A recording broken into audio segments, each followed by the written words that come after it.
Welcome to Cutting Edge. Today we will show you how to make homemade bread that you will never want to go to the bakery ever again. Let's get started.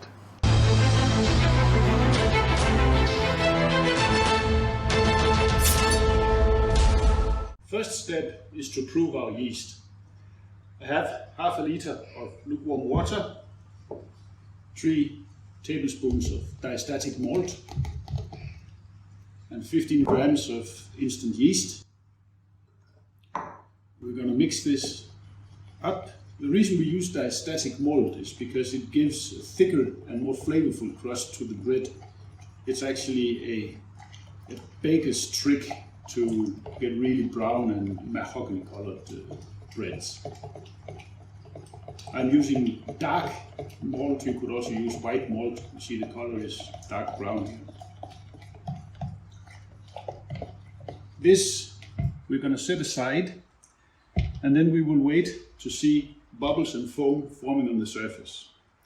While that proves, we're going to mix our dry ingredients. We have here 400 grams of whole wheat flour, 400 grams of strong wheat flour, type 00, and then we have 20 grams of sea salt. And we are going to mix the dry ingredients very well so that they are totally combined. And we do this because we are not going to knead the dough. When you see this on the surface, you know your yeast is well and alive. If you don't see this, throw it away and start over. Here we have our secret weapon, the Poolish. We mixed this yesterday. It's a simple mixture of 300 grams of strong flour, 300 milliliter of water, and a small pinch, quarter teaspoon of yeast. Mix it together with a spoon. It's gonna be a wet dough, a little bit messy. All you do is cover it up and leave it overnight, room temperature, and then it looks like this. Next step, we take our yeast and water and we mix it into our Poolish. And then we dissolve the Poolish as much as we can. It won't fully dissolve, but it makes it easier when we add our dry ingredients.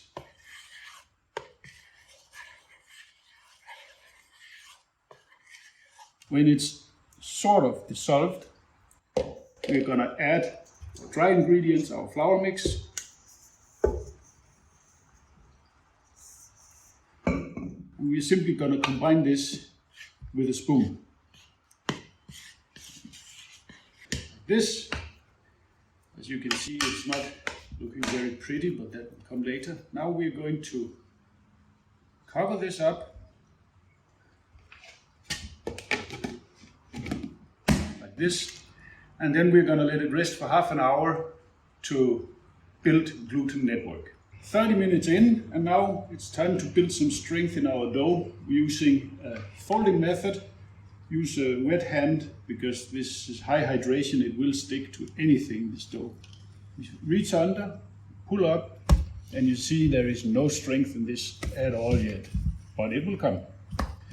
We do this maybe 8 to 10 times, and we will start seeing some strength. You already see now that I can pull it much further.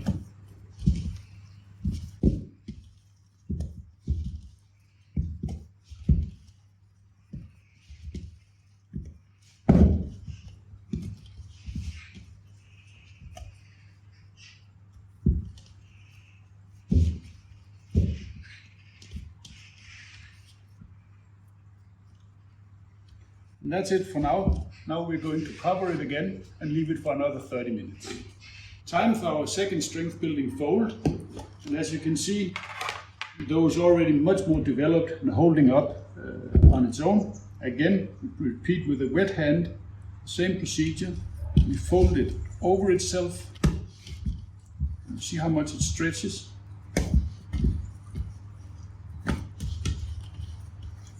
Eight to 10 times.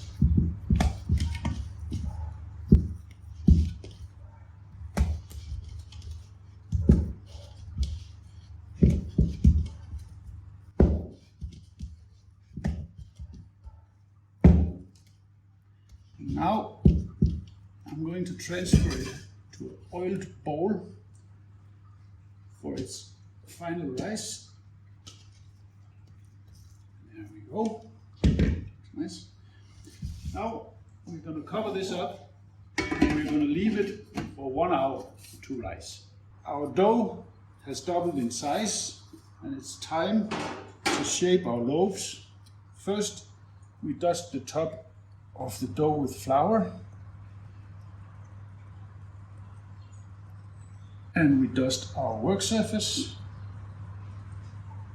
We don't have anything sticking. Then we're going to flip it out.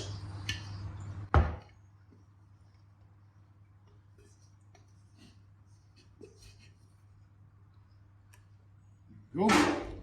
Now we will split it in two. Just dust this, it doesn't stick. And split it in two.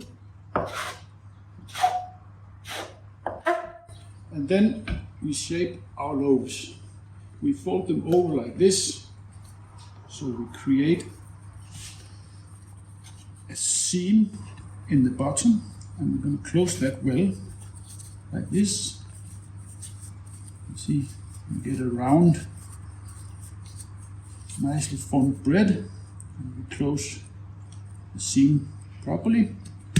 Now I'm going to dust it with a little bit of rice flour, and I'm going to place it inside our proofing basket, our banneton, which has been pre-dusted with rice flour. Let's shape the other one the same way. Tug it, fold it over, close the seam, and fold it under itself. And make sure this is closed properly, that's important, otherwise it will open. Rice flour on the top, and into our proofing basket. We use rice flour for this because it doesn't contain gluten. If your dusting flour in your proofing basket has gluten, then the dough will stick and you won't be able to get it off. Now we're going to leave this for 30-45 minutes until the dough is proofed. I will show you how to determine that. We have the oven preheated at 250 degrees Celsius. Inside we have it set up with 2 pizza stones and the top of 2 Dutch ovens. We have the bottom of the Dutch ovens out here, which we will use to transfer the dough to the oven. We leave them cold so that the bread doesn't get dark in the bottom or too dark in the bottom. Our loaves have proofed and you can see that they're ready. You can see how buoyant they are. They bounce back, they leave a little bit of an indentation. That's perfect proofing. Now we're going to dust them with a little bit of semolina. Gives a nice texture to the bottom of the breads. Then I will take a piece of parchment paper, place it on top, take the bottom of my Dutch oven and flip everything over. Now you see our loaf, beautiful and ready to go in the oven. Let's prepare the other one also.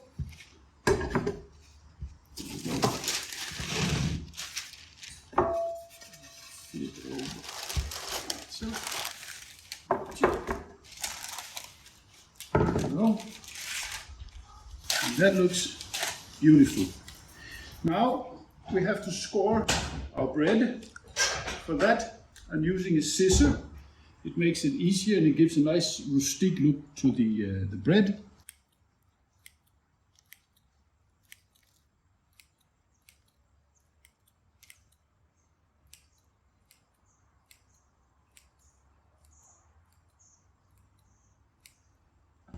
And we are ready to transfer them to the oven.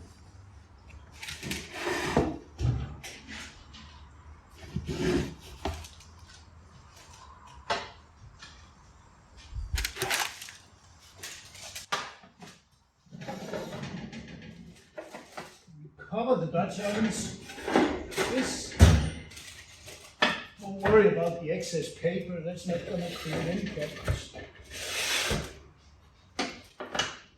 And we bake them for 18 minutes covered. After that, we uncover.